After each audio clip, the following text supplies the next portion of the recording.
자리에서 일어나셔서 사사기 13장을 펼치겠습니다. 사사기 13장 우리 17절부터 25절까지 말씀을 교독하겠습니다.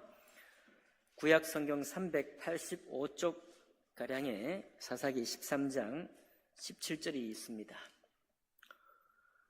자, 마노아가 또 여호와의 사자에게 시작. 또 여호와의 사자에게 말하되 당신의 이름이 무엇이니까? 당신의 말씀이 이루어질 때에 우리가 당신을 존귀히 여기리이다 하니 여호와의 사자가 그에게 이르되 어찌하여 내 이름을 묻느냐? 내 이름은 기묘자라 하니라.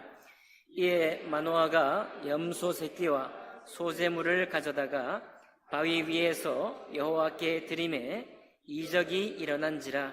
마노아와 그의 아내가 본즉 불꽃이 제단에서부터 하늘로 올라가는 동시에 여호와의 사자가 제단 불꽃에 휩싸여 올라간지라.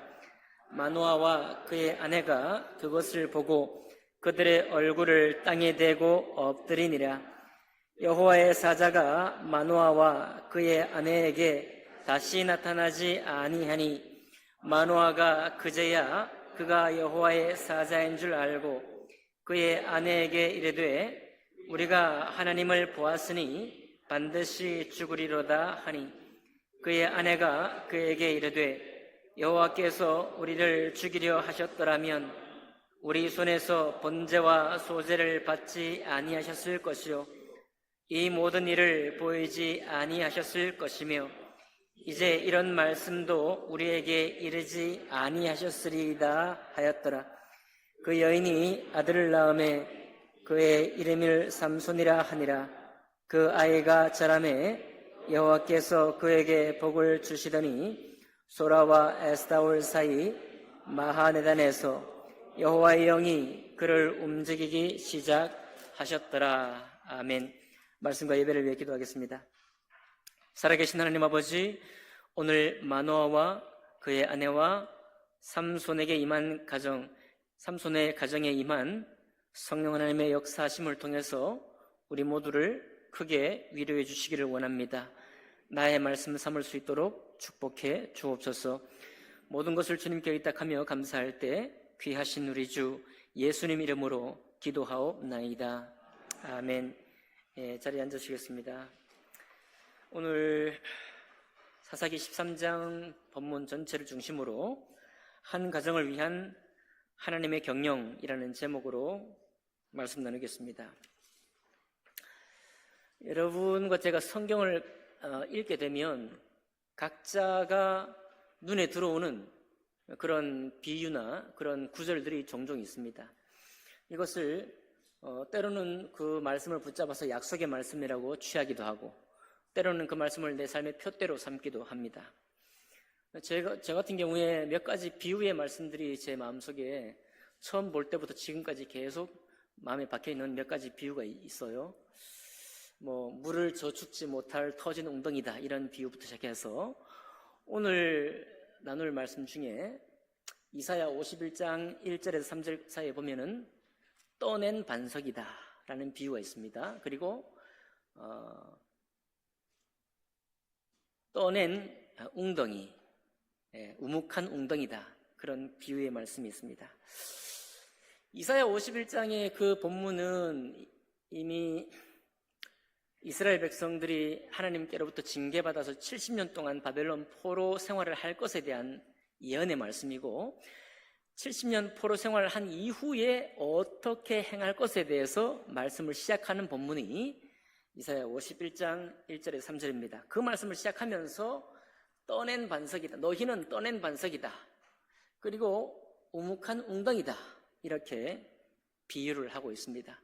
그러면서 그 비유가 사실 무엇을 말하고 누구를 말하는가 하면 아브라함과 사라를 말하거든요. 떠낸 반석은 아브라함을 향한 비유고 우묵한 구덩이는 잉태치 못하는 사라를 비유한 것입니다.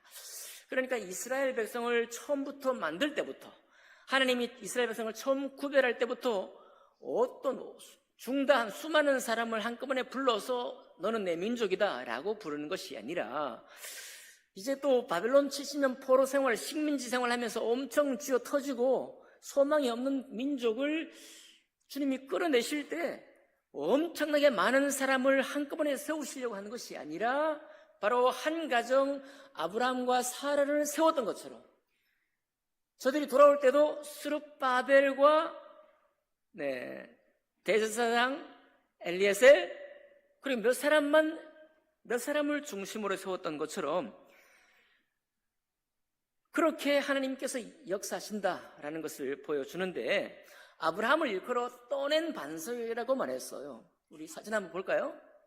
떠낸 반석, 이 비유는 사실은 채석장 비유예요. 저는 시골에 살았기 때문에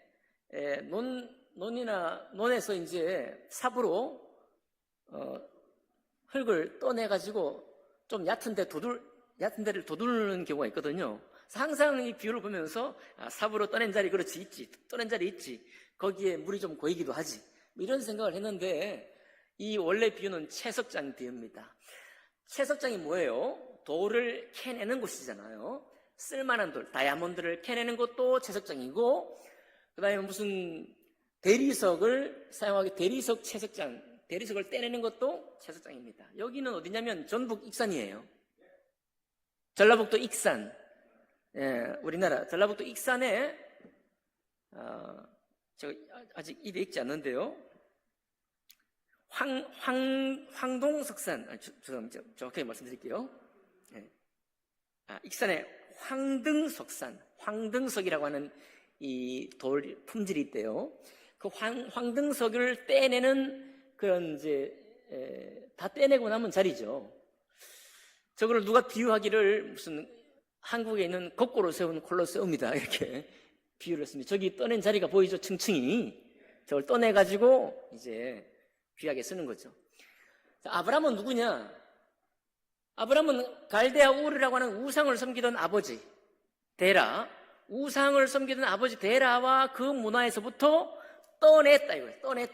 떠낸 반석이다.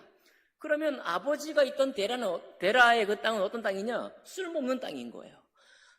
어떻게 사용될지 모를 돌뿐인 바위산은 그저 바위산입니다. 바로 바벨론에 살았던 많은 사람들이 영적으로 볼 때, 하나님의 구별하실 계획으로 볼 때는 구별되지 않은 반석에 불과한 거예요.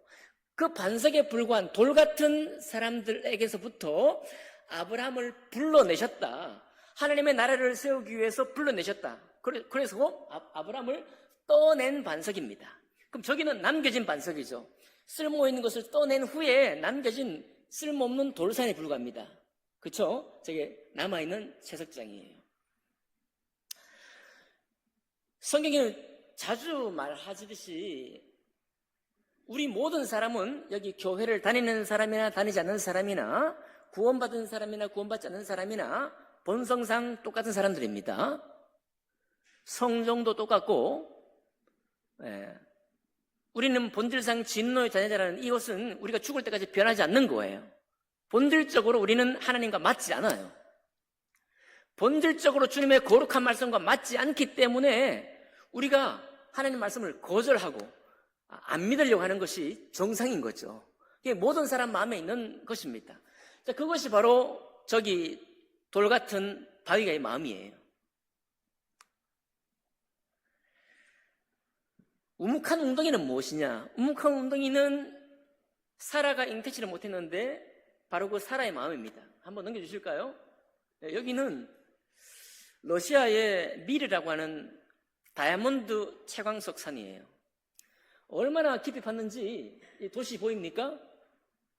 깊이가 550m라고 해요. 지름만 1km. 직경 지름만. 그러니까 저 둘레가 얼마나 넓겠어요. 자, 필요한 다이아몬드는 다 캐냈습니다. 캐냈는데 우묵한 웅덩이에요. 물이 아직 없죠. 메말라 있습니다. 저기는 식물도 생명도 없는, 아무런 생명의 역사가 없는 땅인 거예요. 여러분, 우리 주님께서 에스겔서에 뭐라고 하시는가 하면은 우리의 굳은 마음을 제하시고 우리에게 부드러운 마음을 주시겠다 약속했습니다. 근데 그 굳은 마음의 원뜻이 뭐냐면 돌 같은 마음이에요. 돌입니다, 돌. 우리가 원래 돌 같은 마음이라는 거죠. 근데 우리의 이 마음을 부드러운 마음을 주겠다. 번역이 너무 예쁘지만은 원뜻을 잘 소화하지 못하는 거예요. 부드러운 마음이 아니고 돌 같은 마음을 살 같은 마음으로 만들어주겠다라고 했어요. 이상하죠? 딱딱한 돌, 무생물인 서로 대화할 수 없는, 서로 영향을 주고받을 수 없는, 유연하게 대처할 수 없는 돌 같은 마음이 굳은 마음인데, 우리를 새롭게 하시는 하나님의 역사는 어떤 마음이냐면 그저 왜 저렇게 완악해? 왜 마음이 저렇게 부드럽지 못하고 그냥 저렇게 이게 이런 부드러운 마음이 아니고 살 같은 마음이, 우리의 플래시, 살, 몸에 살이죠, 살. 이 살 같은 마음이라를 지겠다는 겁니다. 무슨 뜻이냐? 돌은 하나님과 교통할 수 없습니다. 돌은 생명과 연합할 수 없어요. 생명의 말씀과 조정할 수가 없습니다. 살 같은 마음이 뭡니까? 이 살은 뜨거운 피부, 뜨거운 열이 닿으면 온도를 조절하죠. 이 살에 있는 것입니다. 온도와, 우리가 변온동물은 아니지만 온도를 조절할 수 있는 힘이 있죠. 그리고 다른 사람과 접촉하는 과정에서 서로가 주고받는 마음이 있죠. 곧 살 같은 마음은 뭐냐면 하나님의 말씀을 들을 때 그 말씀과 함께 교통하고, 그리고 살이 된 우리 이 몸을 하나님의 거룩한 말씀으로 변화시킬 수 있는 마음을 말하는 거예요. 그러니까 번역이 너무 예쁘지만 오해를 사는 거죠. 나는 부드러운 마음이죠. 나는 부드러운 마음인데 아닙니다. 그런 게 아니라 우리의 본성은 돌 같은 마음, 하나님의 말씀을 들어도 듣고 싶지 않는 마음, 구원받지도 않고 싶은 마음, 그리고 구원받은 이후에도 종종 하나님 말씀을 거절하고 싶은 마음이 우리 속에 굴뚝같이 있는데, 우리가 마음이 뜨거운데 우리의 마음을 주님께서는 살 같은 마음, 아니다, 이 돌 같은 마음을 가지고는 쓸모없다. 저 생명이 살 수 없는 우묵한 웅덩이 만들어는 도저히 아무것도 할 수 없다. 죄밖에 더하랴. 그런데 그 마음을 살 같은 살을 입히어서, 살을 입은 사람으로서 말씀과 교통하고, 말씀으로 이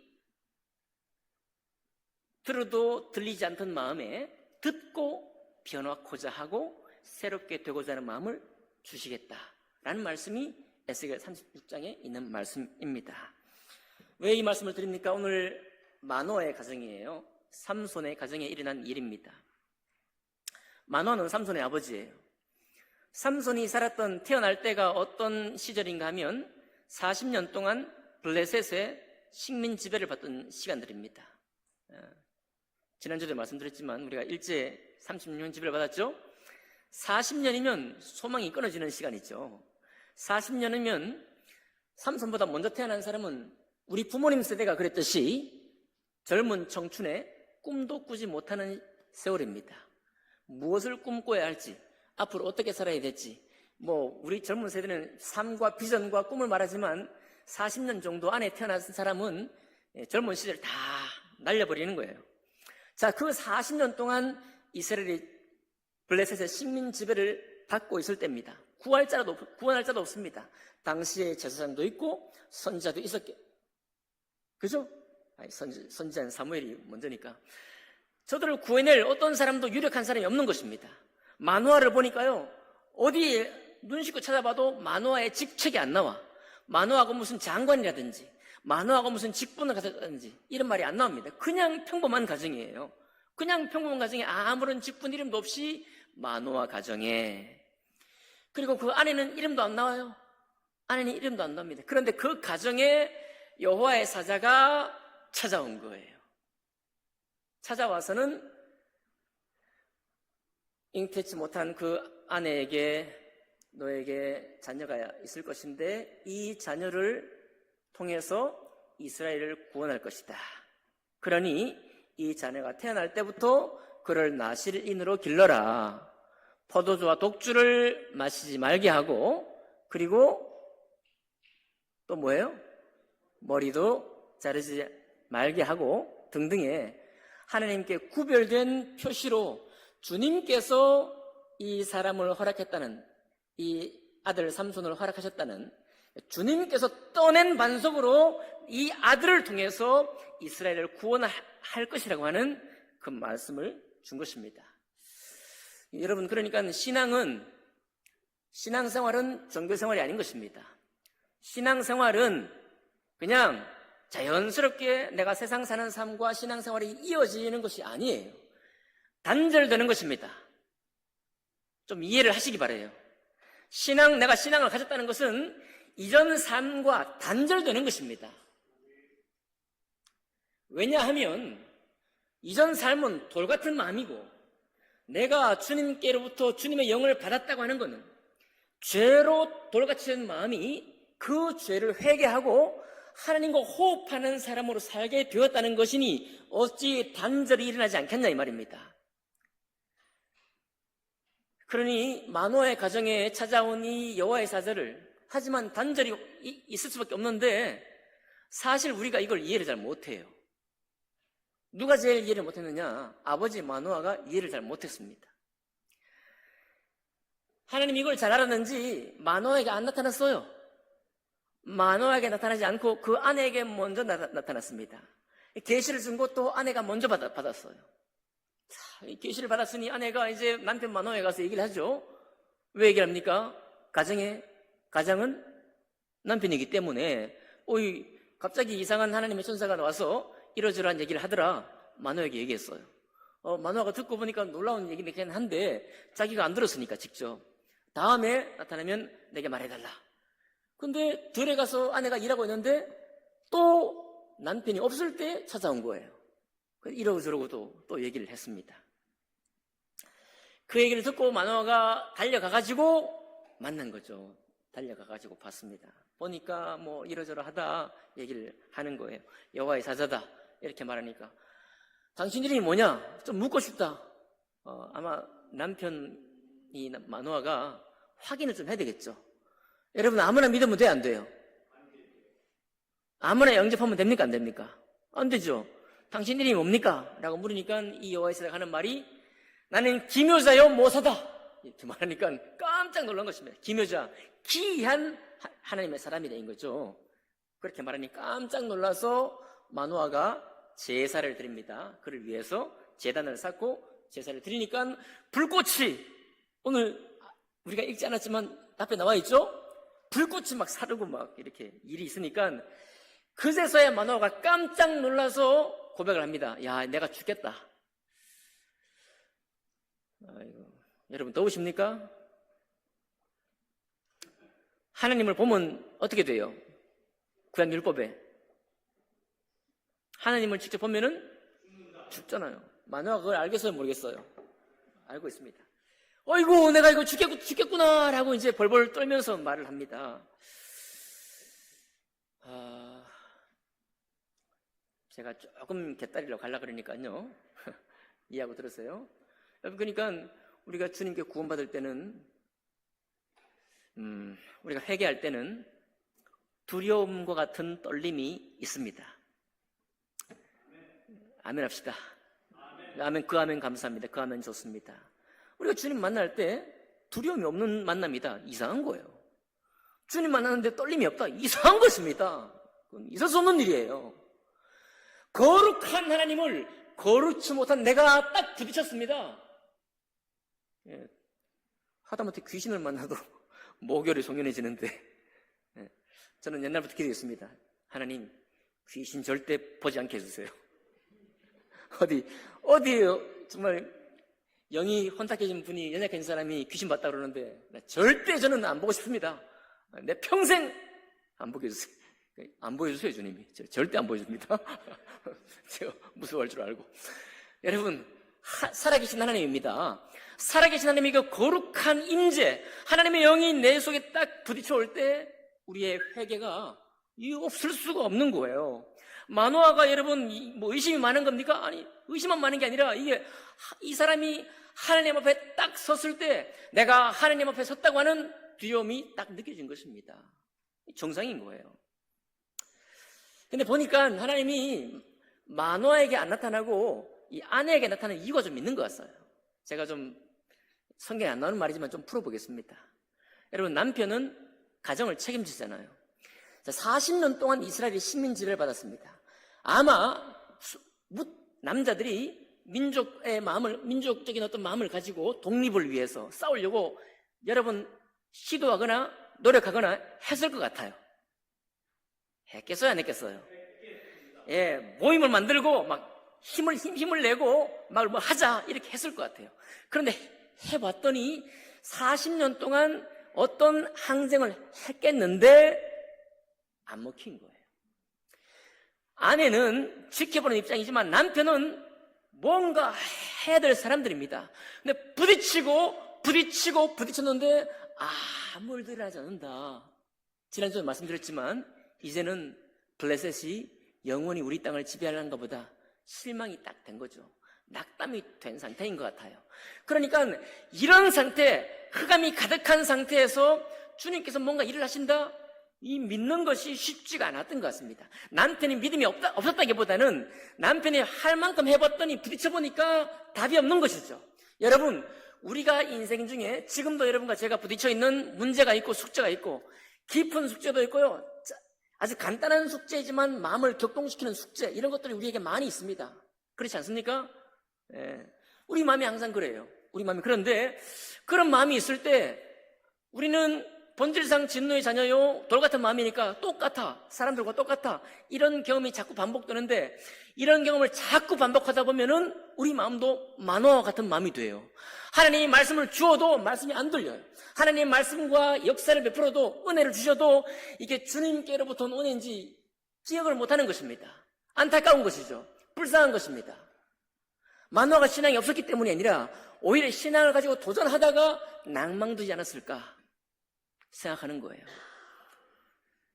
여러분, 한 가정에 남편이 있고 아내가 있습니다. 이거는 성경에 오늘은 마노아가 신앙이 좀 연약해졌지만 우리 각자는요, 각자의 문제가 있어요. 남편은 남편에게, 아내는 아내에게. 근데 문제가 뭐냐면 그 문제를 해결하기 위해서 부딪힌 사람일수록 이 문제가 해결되지 않으면 낭망이 든다는 거예요.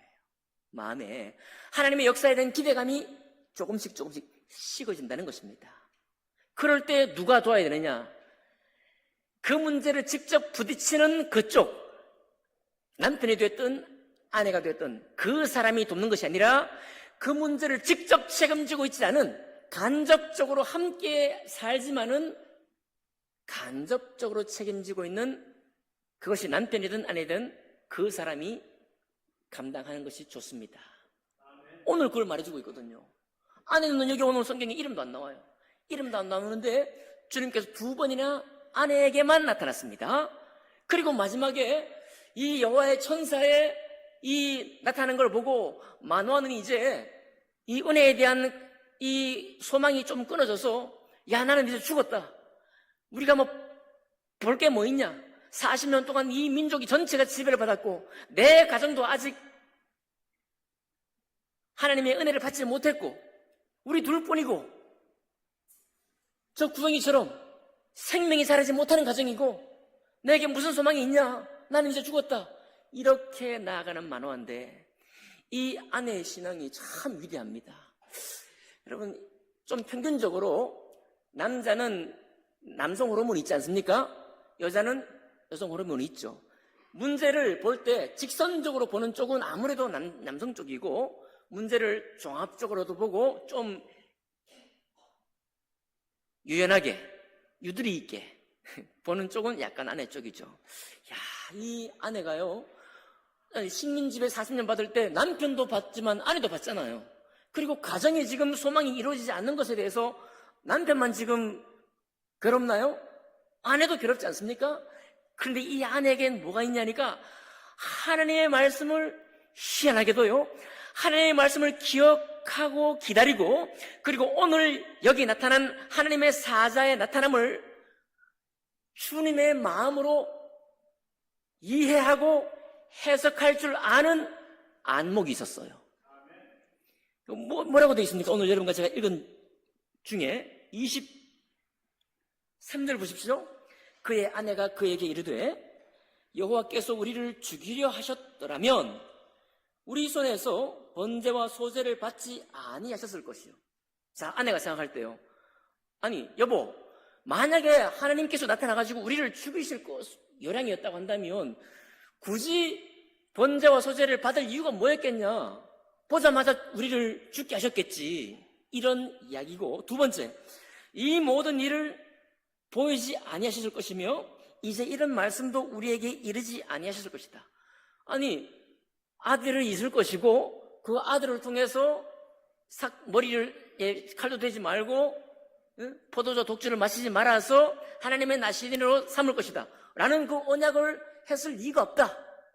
자, 이렇게 우리가 지금 정신 차리고 보니까 아내의 생각이 똑바른 생각이에요. 그죠?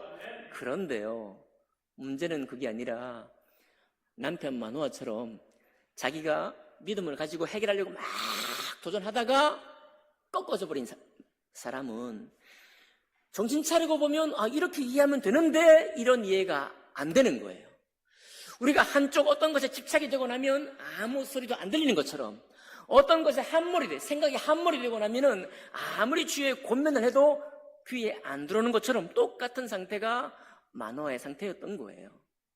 근데 이 아내가 정말 귀하죠. 지금 나에게 일어난 이 일이 하나님께로부터 온 일이냐, 하나님께서 우리 가정에게 어떤 일을 펼치시려고 한 일이냐를 가만히 어떻게 해요? 반일을 하면서, 여러분 잘 들어보세요. 블레셋의 40년 통치 받기 때문에 내가 반일하고 곡식 열매를 맺어도 상당히 많은 부분을 빼앗길 거예요. 수탈을 당할 것입니다. 그래도 오늘도 반일하는 거예요. 반일을 계속하면서 이 아내에게 하나님을 기다리는 마음이 계속 있었던 거예요. 이대로 우리를 내버려 두지 않을 것이라고 하는 그 믿음을 끝까지 붙잡고 있는 거예요. 그러니까 이 마노아의 마음은 돌 같은 마음이지만은 마노아의 아내의 마음은 살 같은 마음이라, 하나님 말씀을 들을 때 그 말씀과 자기의 삶을 섞어서 돌아보면서 헤아릴 줄 아는 마음이 준비되어 있었다는 것입니다. 그러니까 하나님의 역사, 하나님의 말씀을 허투루 듣지 아니하고 그 말씀을 내 삶을 위한 말씀, 나를 향한 말씀으로 받아서 이제 주께서 어떻게 행할 것인지를 바라보고 있는 거예요. 이 마음이 마노아의 아내의 마음이었던 것입니다. 그리고 이 가정 40년 식민지배를 받고 있죠. 그리고 생명을 낳지를 못했죠. 저렇게 생명의 칸건했던 아무런 불안하지 않는 저 메마른 떠낸 채석장 같은 저 상태로 40년의 세월을 보내야만 했습니다. 그리고 가정에 어려운 일을 겪으면서도 똑같이 저런 세월들을 보내야 했습니다. 그런데 저 가정에, 그리고 그 이스라엘 민족에 하나님의 소망이 온 것이죠. 주님의 구원의 메시지가 왔습니다. 그리고 구원의 메시지를 통해 이스라엘 백성을 도탄에 빠진 이스라엘 백성을 건질 삼손을 낳게 한 거예요. 여러분, 예수 그리스도도 똑같이 오셨습니다. 이사야 선지자도 똑같은 상황 가운데 70년이나 포로 생활할 때 이사야 선지자를 보내셨고, 에스겔 선지자 역시 70년 포로 생활 가운데 있을 때 그 선지자를 보내서 돌 같은 마음을 살 같은 마음으로 바꾸어 주겠다라고 약속하시고 그렇게 응답하신 것입니다. 한 가정을 위한 하나님의 경영이라는 제목이 오늘 말씀의 제목입니다. 여러분, 우리 교회도 마찬가지입니다. 우리 교회도 여러 가지 되어지지 않는 실망할 만한 일들이 왜 없겠습니까? 얼마나 세월이 지났습니까? 교회는 60년의 세월이 지나고 있습니다. 여러분, 얼마나 여러분 꿈꾸었던 소망이 갇힌 채로 저렇게 파내어진 웅덩이처럼 아무런 생명이 자라지 않은 채로 머물러 있었습니까? 우리의 판단은 빠르기 때문에 여러분 이미 판단하고 있을 거예요. 여러분께 도전하고 묻습니다. 여러분, 만호의 판단에 속하겠습니까? 만호와 아내의 판단에 속하시겠습니까? 여러분 가정에 동일한 숙제와 아직 해결되지 않은 문제들이 있을 것입니다. 많이 기도하고 도전하고 주님께로부터 올 어떤 은혜를 기다렸을 것입니다. 안 옵니다. 아직도 오지 않아요. 어떤 것은 쉽게 해결되지만 어떤 것은 더디 하나님께서 응답하지 않은 일도 있으리라고 믿습니다. 그러나 여러분, 우리 주님은 우리 모두를 사랑하십니다. 우리 모두의 삶을 귀하게 보시고 주목하여 하나님의 말씀으로 가르치시기를 원하십니다. 믿으십니까? 우리가 어떤 직분과 지위를 가지고 있든지 우리의 경제적인 상황이 어떤 상황에 처해 있든지 간에 우리 주님께서는 우리를 사랑하시고 주목하시고 하나님의 말씀을 주기 원하십니다. 여러분 마음을 돌 같은 마음으로 계속 머물러 계시겠습니까? 살 같은 마음으로 주님의 은혜를 구하시겠습니까? 그 다음 사진 보여주실까요? 동해, 우리나라 동해예요. 동해, 이름이 생각이 안 나. 이름이 동해 무릉 별류천지다 이렇게 되어 있습니다. 저기도 채석장이에요. 채석장인데 저기가 물을 넣은 것이 아니라 파다가 보니 밑에서 물이 터져가지고 호수가 된 것입니다. 동해, 어떻게 이번 주에 피서 제가 추천해드리는 거예요. 저기 막 집 라인도 있고요. 막 재밌는 게 있더라고요. 깊이도 아까는 뭐 500m인데 500m 아니고 5m에서 20m 정도 되는 채석장입니다. 저 깡마른 무생명이 있던 그 그냥 파진 웅덩이에 물이 차서 저기 이제 생명이 뛰놀 수도 있고, 우리는 저것을 이제 요즘 말로 개발한다 그러죠. 태광도 개발하고 채석장도 개발하고 그렇습니다.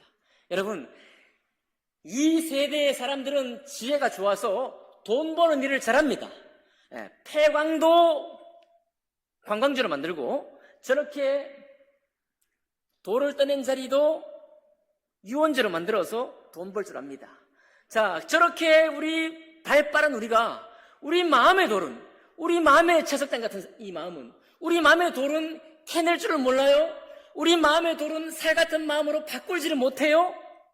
그래서 성경에 어리석다 그러는 거예요.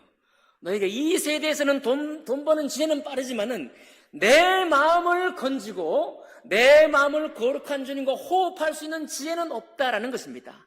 여러분, 그 지혜를 가지시길 바랍니다. 오늘 성령께서 우리 마음을 감동하셔서 하나님, 저렇게 무생명한 아무런 하나님과의 교통이 없던 저 메마른 땅, 우묵 들어간 웅덩이, 그리고 남겨진 쓸모없는 저 돌산 같은 마음이었던 나를 내려놓고 오늘 살아계신 하나님이 나를 사랑하셔서 내 가정을 사랑하시고 우리 교회를 사랑하시고 이 땅을 사랑하시는 주님이 일하지 않고 계시지 않는다. 우리 주님은 매일 일하시는 분이시다. 그러니 내가 비록 들을 기가 없지만 나에게 말씀해 주시고 나에게 주님 일하여 주셔서 하나님, 주님과 함께 살아갈 수 있도록 주의 생명의 말씀, 살아있는 말씀으로 내 삶을 경영해 갈 수 있도록 축복해 주십시오. 그 마음이 오늘 삼손의 가정의 이야기를 통해서 여러분과 저에게 전해주신 말씀이다 믿습니다. 저 깊은 웅덩이, 러시아 땅의 미르 같은 곳 어떻게 할 겁니까? 반석을 떠낸 쓸모없는 그 땅, 떠낸 반석이었던 아브라함은 결국은 주님의 언약과 말씀에 빚어져서 하나님 나라를 세우는 일에, 이스라엘 민족의 시조가 되는 바로 그 일에 그가 남은 여생을 살아갈 수 있었습니다. 누가 주님의 부르심에 응답하고, 누가 내 마음을 돌 같은 마음에서 살 같은 마음으로 변화시켜서 주님을 들을 것이냐, 주님과 함께할 것이냐, 바로 그에게 여호와의 사자가 보일 것이고, 그에게 하나님 말씀이 들어올 것이고, 그에게 하나님 말씀을 향한 기대가 있게 될 것입니다. 그렇게 되시기를 주님 이름으로 축복합니다. 기도하겠습니다.